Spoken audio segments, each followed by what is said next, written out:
قلب و جام حسن کے گھرائیاں رہ جائیں گے، فسانہ غم کا کوئی غم گسار ہو تو کہیں۔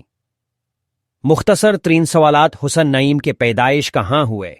جواب: 6 جنوری 1924 کو پٹنہ میں حسن نعیم کا انتقال کب اور کہاں ہوا؟ جواب: 22 فروری 1991 کو ممبئی میں حسن نعیم کس ملازمت سے مستعفی ہوئی؟ جواب: وزارت خارجہ، فارن منسٹر۔ حسن نعیم کس ادارہ میں ڈائریکٹر کی عہدے پر مامور تھی؟